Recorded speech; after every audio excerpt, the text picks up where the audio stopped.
Right. So we're going to go ahead and get started. Thank you all for joining us today. This is our monthly best practices session with Cliff. And for those of you who may not be aware, Cliff has become more and more entrenched and involved with the Greater Health Markets Organization over the last couple of months. I'm excited to see him working with a group of emerging sales leaders. And I know you have a lot of these best practices calls going on across the country, as well as one-on-one coaching that you're doing, and then executive sales leader study groups that you're hosting as well. So I know your plate's pretty full with health markets, which is a good thing, I think. But we appreciate you jumping on with us again. Just as a quick recap, everybody, Rick and I are obviously hosting and paying for these sessions as we move into 2024. We think that they've been very productive, and I think it's just another tether point, another way to connect to your business, and have an expert coach like Cliff kind of pour into your business for at least 60 minutes here. So this week we're talking about building a practice based on referability, and I think that's a very pertinent topic for us today. So without further ado, I'm going to turn things over to Mr. Cliff Karthauser. Thanks for being with us, Cliff. Thanks, Silas. And either good morning or good afternoon, depending on where you are. It's still morning where I'm at. You guys are already almost 2 or 3 cups of coffee into your day, or maybe already having lunch, and it's 9 o'clock where I am. So it's challenging when we flip the clocks because Arizona does not recognize daylight savings time. So half the year it's kind of confusing. Half the year you're Mountain Time, half the year you're Pacific Time. And so anyway, it's all good. But welcome to everybody. I see some familiar faces and some new faces, so that's awesome. And so I want to start, and I was with Rick and his leadership team for a couple of days last week in New Orleans. We had just a great time there and very meaningful conversation, and it was fun to meet some of his executive sales leaders. So I'm going to start with just maybe a question or a comment around you are your own ceiling. And so when we think about the ceilings that we place on our life, on our business, our professional life, our personal life, we really are our own ceiling. And so a lot of times, and we do deal with external circumstances, right?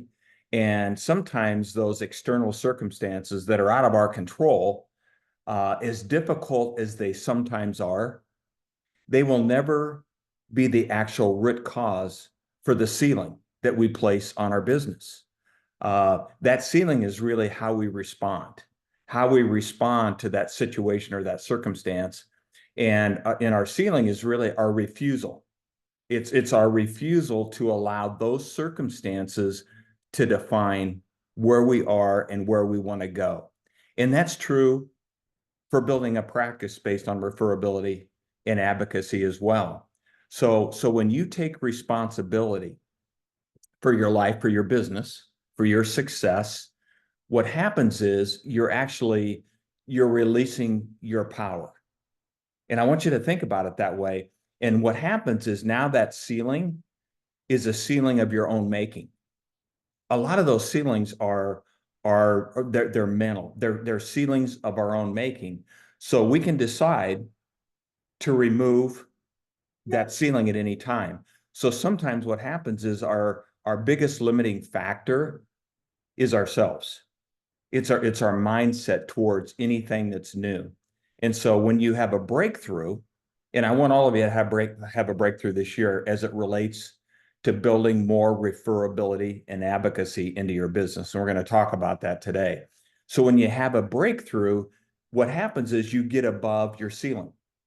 And what used to be a ceiling now becomes your new floor. That literally becomes your new floor. So when we're very, very specific and narrow in terms of our conversation today, based on referability and advocacy, we have to be intentional and we have to equip ourselves, because we're never going to drift to where we want to go by accident. We're never going to get to that desired destination by accident. So I'm coaching individually, and I've actually worked with this person for about 4 years.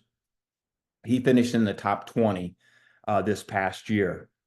3 years ago, literally 100% of his practice was lead generated based. Live transfers, third-party leads, nearly 100% of how he was generating his FYCRs were buying leads.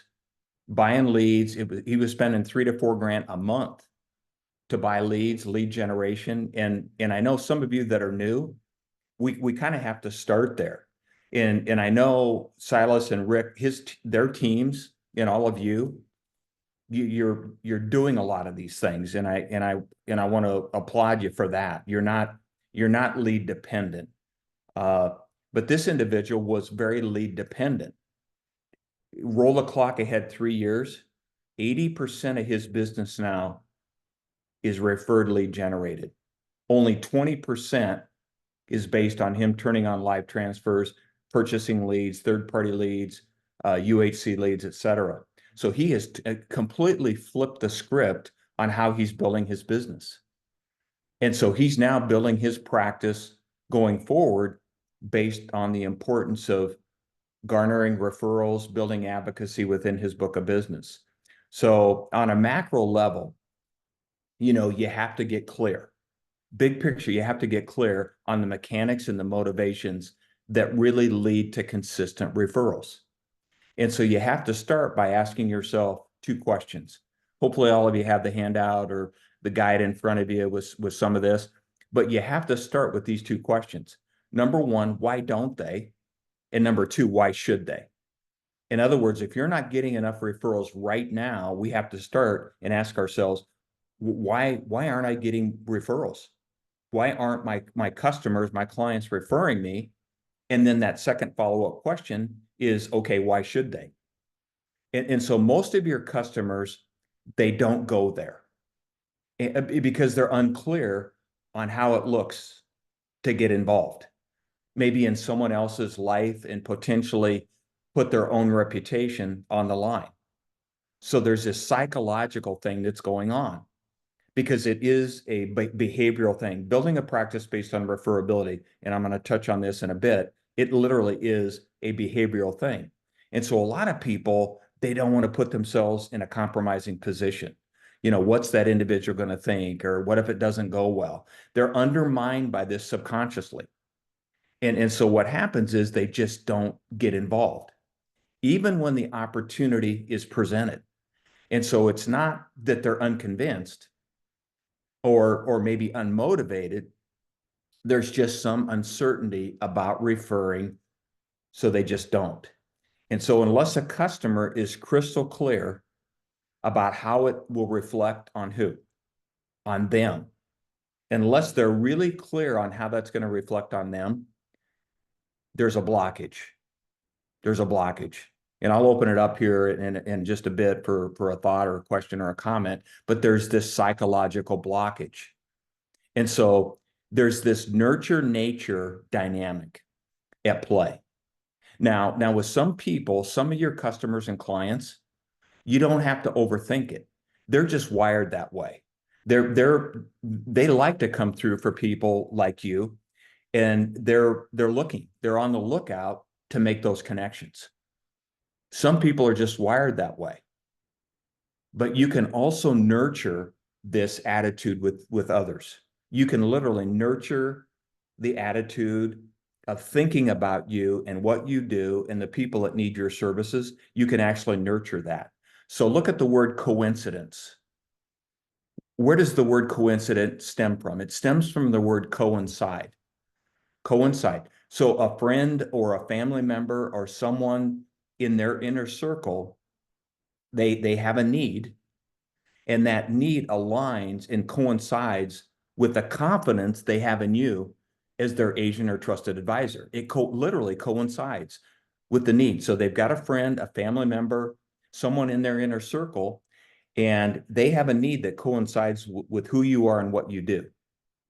And so your customer, what do they want? They want that individual, that friend, that family member. They want that person to be taken care of. Why? Because they care about them. And they trust you to do that. They trust you to do that. It's really not because of a sense of obligation to you. It's about doing that person, that friend a favor. Not that they don't want to help you, but why do they refer? Because they care about somebody and they trust you. And so it's all built on a foundation of service and stewardship. Literally, it's how you build a practice based on referability and advocacy. Think about it. Think about the foundation being service and stewardship. So you have to position the concept of speaking to a friend of a customer, a family member of a customer. You have to think about that as a service you're providing without any expectation that it may lead to business. And that's a really, really important point. You're not looking for leads, you're looking for introductions because most people, they don't know today who needs what you do. So don't confuse a lead with an introduction. What you're looking for is favorable introductions from people that trust and think highly of you. And so the customer has to then, in turn, view it as doing a friend a disservice if they don't refer you. They have to view that literally. If I have a friend or a family member and I feel great about what you've done for me, then I have to view that as a disservice, not putting people I care about in front of you because you've already built that relationship based on trust with that particular customer. And you want them to light a path to you. And so that's where advocacy begins. It literally, that's where it begins. And for a lot of people, it feels just as good to come through for someone that they care about as it does to be taken care of. You've already taken care of them, and they feel just as good because they can put someone in front of you, and you can help that person as well. So that foundation is framed. The whole foundation of advocacy is framed in purpose and process. You have to have a strategy and a process built into your playbook to garner the kind of referrals you want. And so you've got to be consistent. It's not, well, man, I better go get some referrals because my pipeline is dry. No, you build this into your day in and day out activity. So I'm going to stop there for a second. Take a question. Don't be bashful. If I'm going too fast, tell me to slow down. But I want you to understand the psychology and the behavioral aspects of building a practice based on referability. Because psychologically, there is blockage with a lot of people because they don't want to put their reputation on the line. They're concerned about that. So we have to break through that. And we're going to get deeper into this subject matter as I continue on. But any thoughts or questions at this point? Silas, if you'd want to open it up, and don't be bashful. If you have a thought or a question. Everybody has the ability to unmute if you'd like to say something. The only comment I would have is I think it all starts with being referable, right? Sometimes I go to that first question, why doesn't somebody get referrals? Oftentimes it's because they haven't built a process where they're referable. And I don't think people refer business to business as usual. I think they refer business to an exceptional experience. And so it's all about how do you develop and hone and refine that experience the consumer engages in. So does anybody else have any thoughts or anything they'd like to share? Cliff, I found that sometimes your clients don't know that you're expanding your practice or building your practice. So if they don't know that you're accepting referrals, they may think that you're full. You can't take any more on. Yeah. That's 100%. And because we can't assume that they just know. Yeah. Because we don't know what they're thinking. So we have to put it out there. And based on what Gary and Silas said, being referable and building advocacy, it doesn't happen by accident. If you're just kind of winging it, or if you don't have a plan and a process, you won't become very good at this.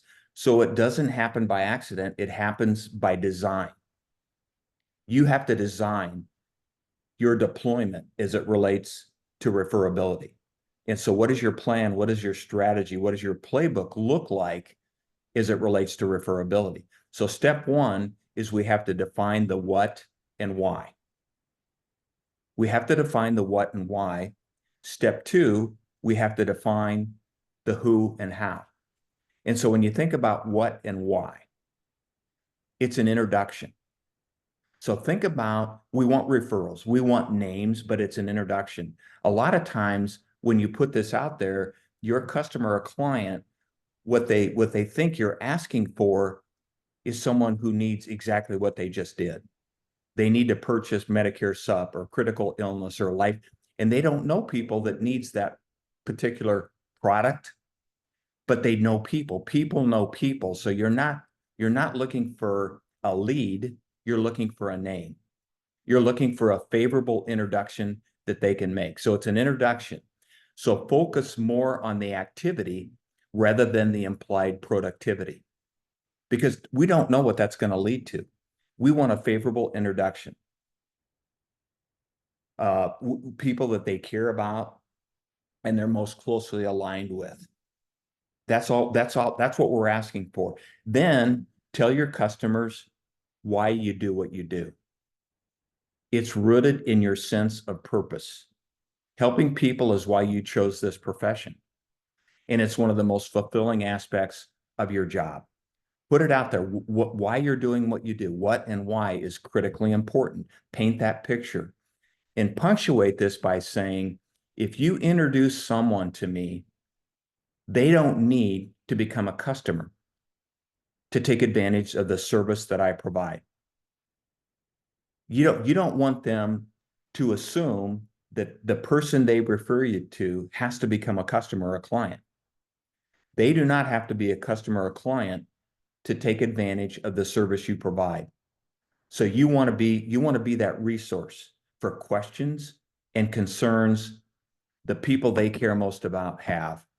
So if they're important to you, meaning the customer, then they're important to me as the agent.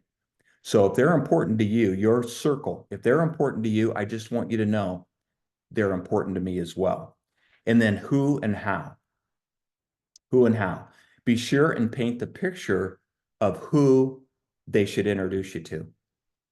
Paint that picture. You'll talk to anyone who is important to them, but you only accept new customers who are introduced provided they're a good fit.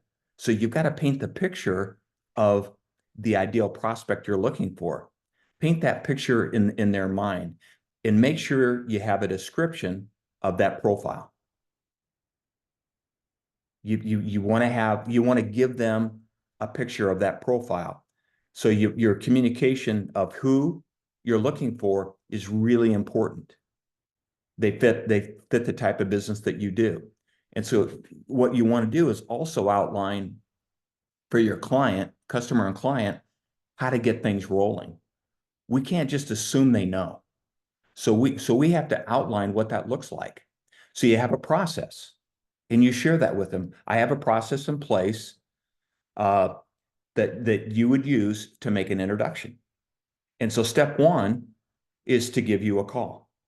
That's just step one. Just give me a call and tell me about your close friend, your family member, who potentially needs my help. And then you take it from there. And so what you'll do then is, and you tell them this, you just it's a paint by numbers. Here's what I'm going to do. I'm going to reach out and I'm going to set a time with this person you care most about, your family member, your friend. I'm going to set a time and I'm going to have an initial conversation with them.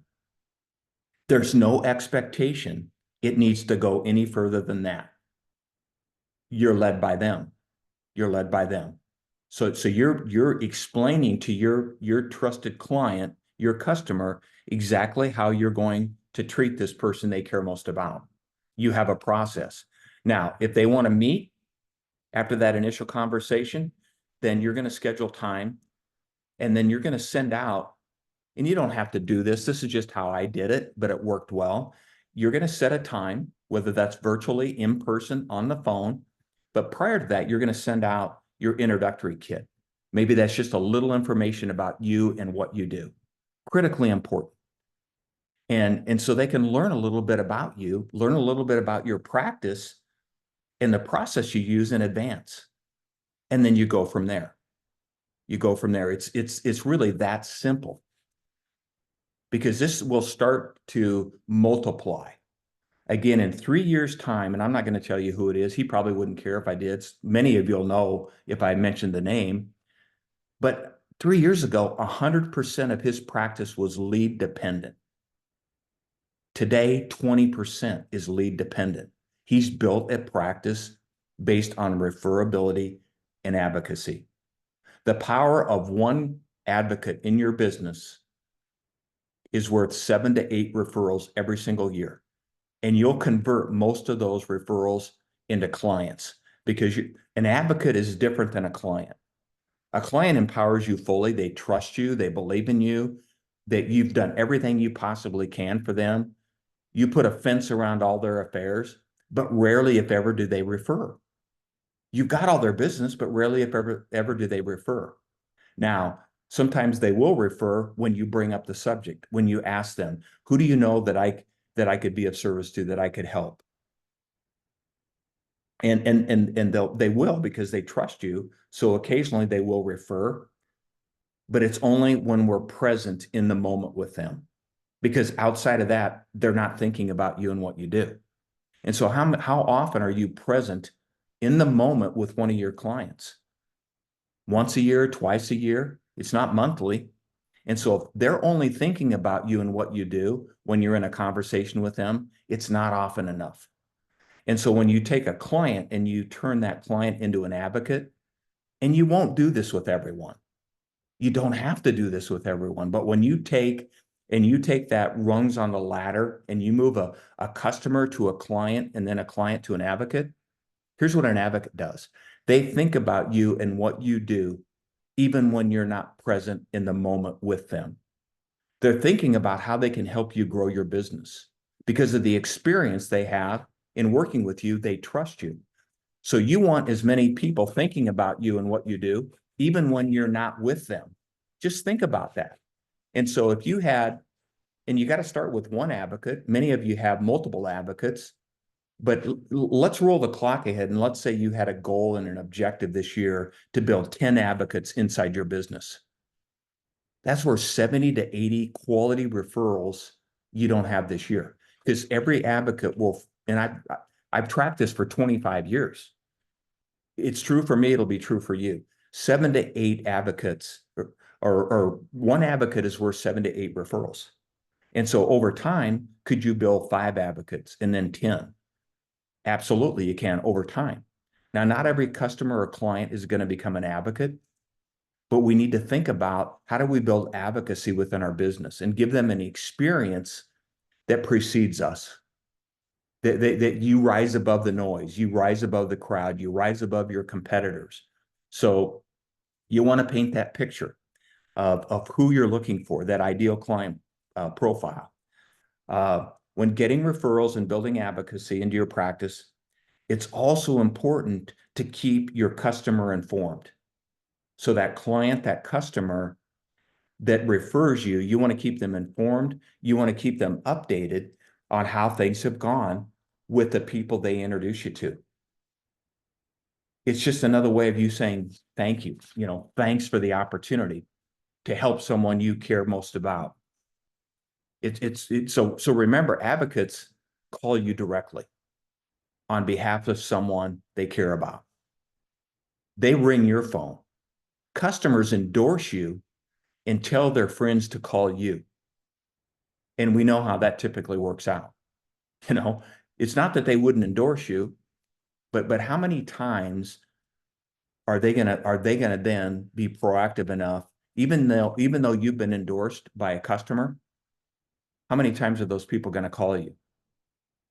Not very often. So we have to be proactive, because advocates call you directly on behalf of someone they care most about.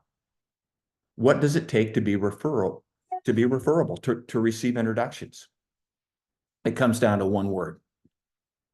And that one word is trust. Customers and strategic partners have to trust that introducing you will reflect favorably, again, on who? On them. And if they don't feel that, here's what you'll hear. Well, let me think about that. Give me some business cards. Hey, if I run into somebody, I'll be sure and give them your name. That stuff just doesn't work. Rarely does that ever work. So they have to trust that introducing you as their agent is going to reflect favorably on them. And if they don't feel that, even if they bought a product from you, they're not going to go there. So how can you predictably and methodically create trust? The 4 C's plus 1. The 4 C's plus 1. How can you predictably create this? Number 1 is credentials. And you don't have to have a bunch of letters behind your name per se. What do I mean by credentials? It's your skills. It's your skill set as a professional agent in terms of your judgment and the solutions that you're providing for them. That's what I mean by credentials, your skills, your judgment, the solutions that you bring to the table. That provides credibility. And that credibility fosters trust. So the first C is credentials. Consistency. People crave consistency.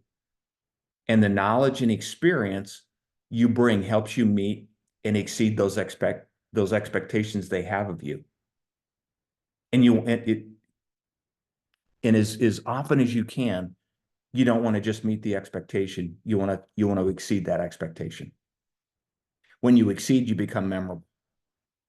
When you meet the expectations, that's assumed, that's easily dismissed. But when we exceed expectations, we become memorable. Number 3 is chemistry, the rapport that you develop, as well as that sincere, holistic approach that you have with your customers. What happens is that it creates comfort and it creates chemistry. It's not transactional. It's relational. It builds that chemistry, that comfort with that particular individual. The 4th C is congruency. So doing what you say that you'll do, and conducting yourself professionally. That means you attract rather than chase new business. We don't want to chase new business. We want to attract. And so credentials, consistency, chemistry, congruency are the 4 C's, but it's not enough. And so what happens is many agents who deploy those 4 C's, they're still underwhelmed by the quality and quantity of introductions that they're getting. They're underwhelmed by it. It's not enough. And so the last piece of the puzzle is to create awareness for the concept of introductions. You've got to create awareness with your customers, with your clients around the whole concept of introductions. Not leads. They don't know. They don't know today someone who needs to buy life insurance. It would be rare if they did, but people know people. And so you need to create awareness around the concept of introductions in your ongoing communication. That's the 5th C, communication. Just because you're referable due to your professional conduct, that doesn't mean that it will occur to your customers and clients that they should introduce you, that they should make that connection. You have to continually communicate it. Communicate your value so that they can make that connection. So we're communicating our value as often as we can. So many agents, what happens is they're reluctant to ask for introductions. Why are you reluctant? Well, in part because of the fear of rejection. What are they going to think? Or what if they, it's partly because of the fear of rejection, right? I mean, I had that anxiety when I got started, when I started building my business, I was anxious about that. What are they going to think? What if they say no? All this stuff that goes through our head, right?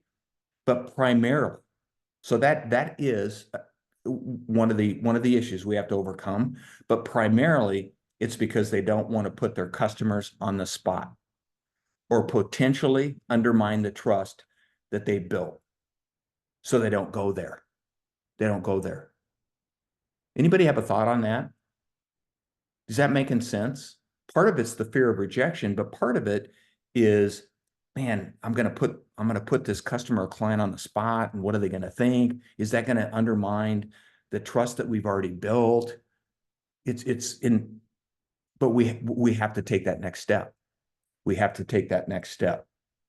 You know, when you think about whatever you fear, and people are fearful around doing this practice, doing it, there is anxiety, there is some fear, but whatever you fear establishes the limits of your freedom.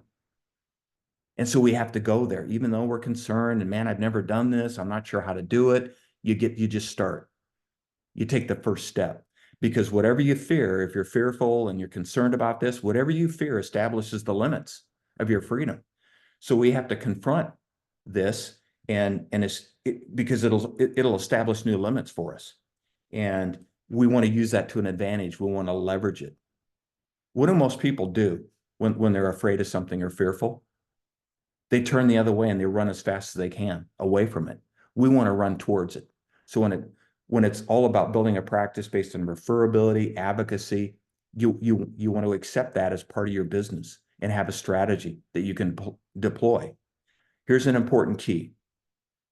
Position the concept of an introduction as a service that you're providing, not a favor that you're asking. I don't need a favor from my customer. I want them to view this in such a powerful light that they feel that they're doing the people they care most about a disservice by not putting me in front of them. You don't need a favor. You're not asking for a favor. You want to position the concept of introductions as a service. It's part of the service that you're providing to the people you care most about, not a favor that you're asking of them. Again, back to the psychology around this. Silas, I'm going to open it up here and I'm going to get a question or a comment or something. I want to make sure we're tracking everybody's, if I need to repeat something, I can go back. But is this making sense? I have a comment. You bet. Something Michelle, right? Hi, how you doing? Good. Something that comes to mind is customer service out there. These days, it's non-existent. It's very easy to do some of these steps, the congruency and being present when they're there. And then I throw out little messages, maybe for the holidays or for the birthday or for anniversary or whatever, to keep in front of them so that you build that over time. But I mean, customer service, just answering the phone and using their name as if you know them because they're your client, rather than, oh, I don't even know this number, Right. There's so many little things that you can do to build that trust and to repeatedly be in front of their face, just as, as a goodwill gesture. Yeah, you're so right. And there's actually been research and studies done. I think it was by the Harvard Business Review. I'm not sure who did it, but people that are in a service-oriented profession, which all of you are, and they did this study based on how many people that are in a service-oriented profession are meeting, exceeding, or falling short of the expectations of that client or customer. 70% of people fall short when it comes to the expectations of the customer in delivering service. 70% fall short, 25% meet the expectation. So, they're getting what they pay for, basically. Are you going to become memorable if you're meeting my expectations? That's what I expect. Now, I will find another agent if somebody I'll probably stick with you if you're meeting my expectation. But will I think about referring you, endorsing you? Will I become an advocate of yours? Will I wave your flag if you're meeting? Hey, that's what I'm paying for. 5% exceed the expectations. If you want to build advocacy and you want to build a practice based on referability, you want to exceed the expectations of your customers and clients. And when you do that, you will become memorable and they will think about you when you're not present in the moment with them. The study of referability literally is a behavioral thing. The key question, why don't your customers introduce you more? There's 4 key questions that we need to ask. Because again, we have to do this often, consistent, have our playbook, be prepared to deploy that. The first question is, if I'm sitting with Rick or Silas or Albert or Michelle or Kelly, or it doesn't matter who it is, Tyler, I see some of your, I know some of you, then I want to sit down with you. I want to have a meaningful conversation about referability and advocacy, because it's a closing activity. You're not just hoping for a good outcome. You have a goal. And so every time I went in and had moved a customer to a client to an advocate, every time I closed business, this became part of my playbook. And my goal was to receive 5 qualified referrals from every person that became a customer or client. I built it into my playbook. And the 4 questions that you want to ask are, why did you choose me as your agent? Why did you choose me over other people, over someone else? Now that's important for you to know, because why they chose you is exactly why some of the other great clients that you garner are going to choose you. You're going to see threads of commonality or consistency. So your best clients, why did you choose me? Oh, because people can buy their stuff a lot of different ways. They can 1-800, whatever. Why did you choose me over other people? Second question, what's the most valuable thing that I do for you, or that my team does for you? However you want to state that. But what do you place the greatest value on? Now, is that important to know? Absolutely, that's important to know, because other people are going to, you're not going to find 100 different things they place value on. You're going to get threads of consistency. That's important. Question 3, if you could think of one thing that would enhance the experience you have in working with me, what would that be? And so 2 key words there. If you could think of one thing that would enhance, that's one word, enhance. If you could think of one thing that would enhance the experience, that's the other thing. That's the other word.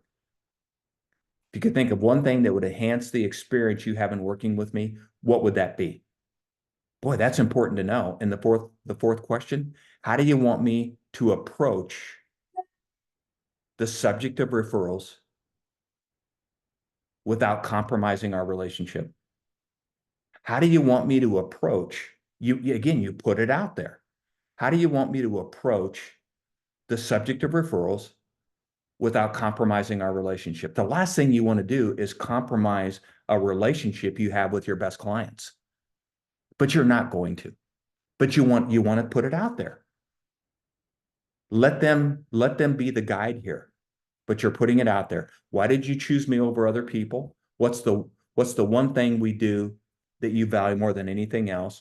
If you could think of one thing that would enhance the experience you have in working with us, what would that be? And then 4, how do you want me to approach the subject of referrals without compromising our relationship?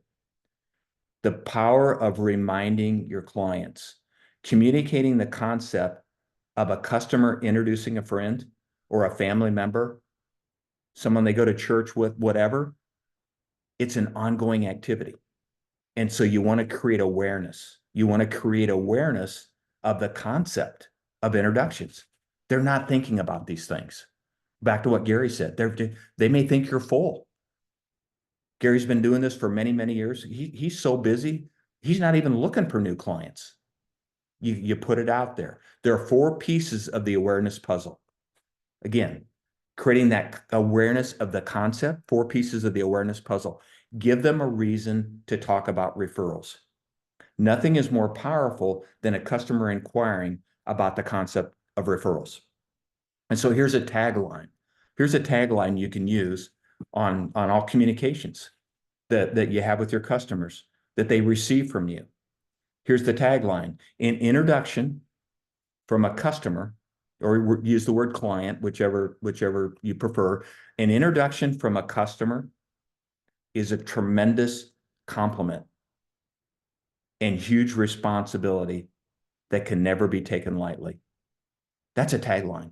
Just a tagline on an email or on whatever. An introduction from a customer is a tremendous compliment and huge responsibility. You want them to know that you take this seriously, is a huge responsibility that I'm never going to take lightly. So when they refer someone, you plant that. You want them to know that you're going to treat that name, that person with incredible respect. You paint that picture. You paint that picture. Number two, awareness, the puzzle. Two, make it easy for customers to discuss introductions. So whenever you're discussing the concept, mention this. It's very easy. Mention that this will work for you. I 100% guarantee this will work for you. That's a pretty big guarantee, right? 100%, Silas, Rick, this will work for you. Keep in mind. So here, mention this. Keep in mind, if you introduce someone to me, they do not need to become a customer of mine to take advantage of my sounding board process. I'm going to say it again. Keep in mind, so you're engaged in a conversation. Mike's engaged. Albert's engaged. You're engaged in a conversation. You say, keep in mind, if you introduce someone to me, they don't need to become a customer of mine to take advantage of my sounding board process. This is a consultation where I offer them feedback and answer their questions about the track they're on. How powerful is that? Because people associate you asking for a lead. And in their mind, they're thinking, I don't know anybody who needs what I just did. Keep in mind, they don't need to become a customer to take advantage of my sounding board process. Anybody have a comment or a thought on that? You can all do that, right? Right, Tyler? That's something you can do. Because you want them to know that they don't have to become a client of yours, a customer of yours. You don't want them to think that, man, what if they don't buy from Tyler? Or what if this or that? You just remove all that stuff. You just remove the barriers. Anybody have a thought or a comment on that number two, that second piece of the awareness puzzle? Yes, let me see. Is that Cheryl? You need to unmute. There. There we go. Okay.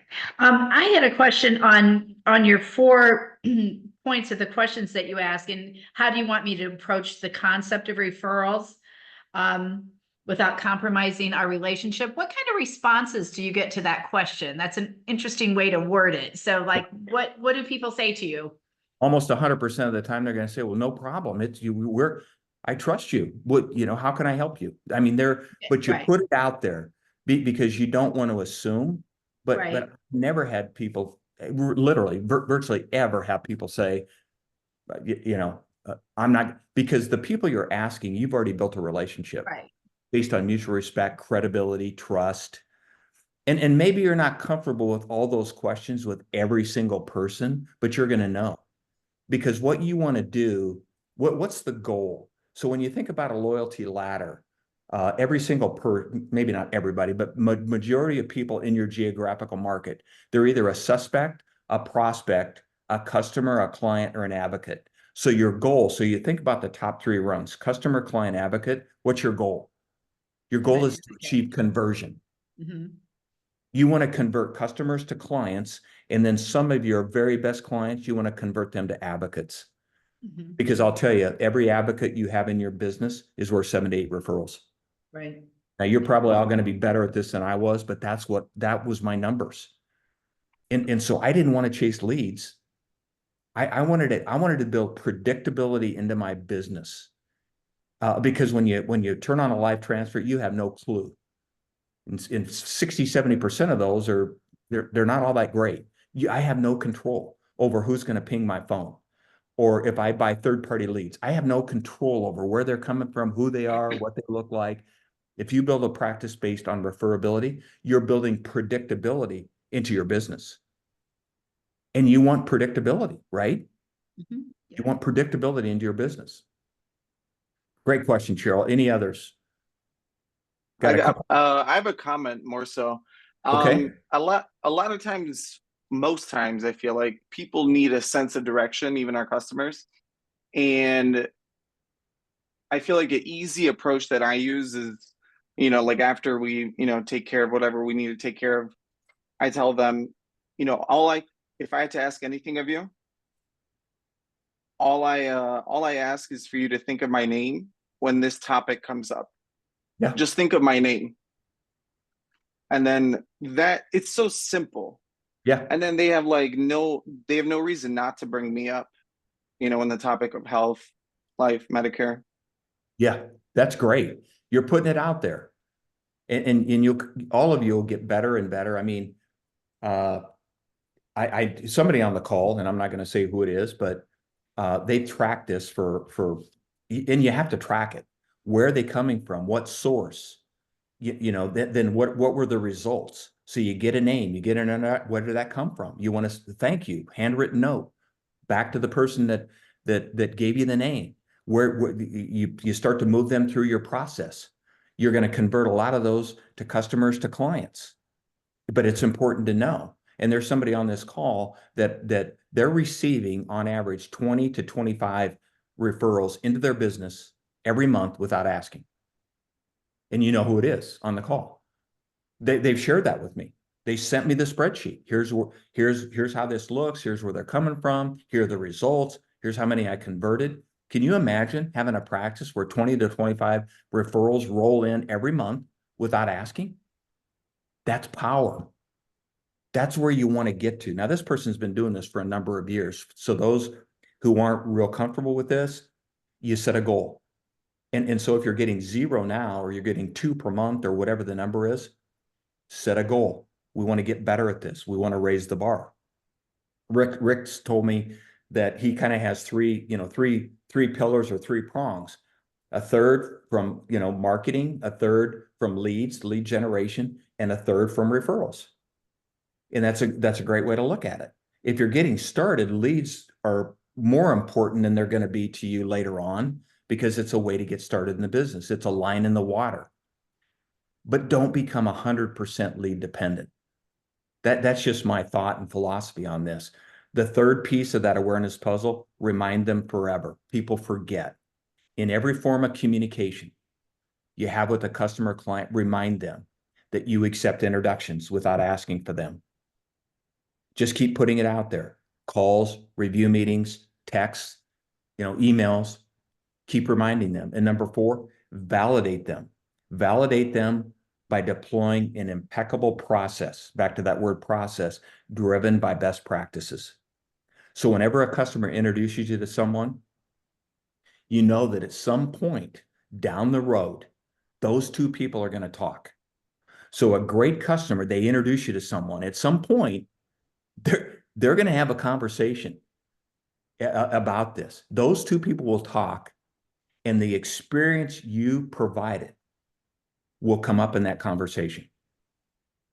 Ensure through your process that the person introduced says thank you to your customer. Now, how powerful is that? Here's what's going to happen as a result of that. That validates to your customer that anyone they refer, you treat that person incredibly well. The experience, right? Back to what Silas said about the experience. They're going to talk, especially your best clients, your best customers. They introduce you. At some point, those 2 people are going to talk. And they're going to say, well, how did it go? What was the experience like? Was Silas, did he take care of you? Did Ashley take care of you? Did Tyler? They're going to talk. And when they say great things about you, what does that do in the minds of your best client or customer? It validates to them that anyone else they refer to you is going to have the same experience. How powerful is that? Bottom line, you want to communicate your value and position it properly. So 4 kind of bullet points. You want to transform your referral approach. Do you have one? How have you thought through that? Repetition, practice. Get really, really good at this. It's an art form. So transform your referral approach. Second bullet point, define and effectively communicate your process. Now, you can't wing it. You can't fly by the seat of your pants. So you want to have a process that you've effectively communicated to your customers and clients. Number 3, become the agent of choice. Become the agent of choice in their mind. And number 4, you want to cultivate rewarding and sustainable partnerships. Third-party partnerships like property casualty, other partnerships. You go into CPA firms, law firms, whatever that may be, but P&C is really, really good because they don't do what you do. So you have a complementary skill set. Those are what I refer to as, partnerships. And over time, you want to build those. So you want to build some partnerships that will be lead generators for you, in addition to just the customers and clients you serve. So those outside sources, CPA firms, law firms, people in banks, property casualty, those alliances that you can all build over time. So we have about only 5 minutes left. I'm going to open it up for questions. Any questions, anything you want me to kind of go back over or repeat? That was quite a bit of information in an hour, but it's really, really important for if this isn't part of your day in and day out business, your process, your practice, I want to encourage you to make it a big part of it, because you have to start somewhere. Start with one advocate, and then you go to 2, and over time, every time you gain a new customer and client, look through the lens. Can I convert that person into more than just a customer that bought from me? What can I do to make them a true client? And then how many people can I make right now in my practice an advocate? Because again, an advocate is worth 7 to 8 referrals, not one time, over and over and over every year. They don't disappear. They wave your flag. They become your cheerleaders. Silas, questions? Rick, any questions? Cliff, I would say my biggest takeaway from this is your 4 key questions to ask on the back end. Those are questions I haven't asked previously. I think about my post-sale follow-up, my post-sale process, and I hope everybody has a post-sale process. I think that leads to a lot of referrals as well, whether it's sending the thank you cards, handwritten. I know most new clients that I take on in my personal practice today are referred to us. And so there's always 2 handwritten thank you cards that go out, one to the new client, one to the person that referred them, just thanking for their thanking them for their referral. And then I'm thinking about how can I weave these questions into that process too. I don't know if they necessarily apply to everybody, but I thought that was really great stuff. I also like that you circled back at the end and talked a little bit about the fact that someone who's referring business to you does not have to be a client. I would say we almost get more referrals today from what I refer to as centers of influence, those partnerships you described. Financial planners are huge. Gary Boberhoff was probably the best in the country, I would say. At every time he meets with a client, he's asking them, who their other professionals in their life are, who's sitting on their board, and verbalizes that he wants to be one of their board members and he would like to, be introduced to their financial planner and their attorney and their CPA. But I do think Gary's developed a tremendous network where people are willing to wait in line weeks to talk to him because their financial planner said, you got to talk to Gary. And I think we've developed some of that here too. So that's really awesome. And I know I'm kind of speaking to the crowd here because a lot of you are doing, and I don't know all the territories, but I know several of them. And I think Silas's team and Gary's team and Rick's team, you're ahead of the curve on referrals and things like that, because there's some territories the agents are very lead dependent. They're not doing these kind of things. And so to follow up on what Silas said there, one of the reasons he's not having to ask these questions is he's got so many referrals coming in without asking. But that didn't happen overnight, right? Which is a beautiful thing.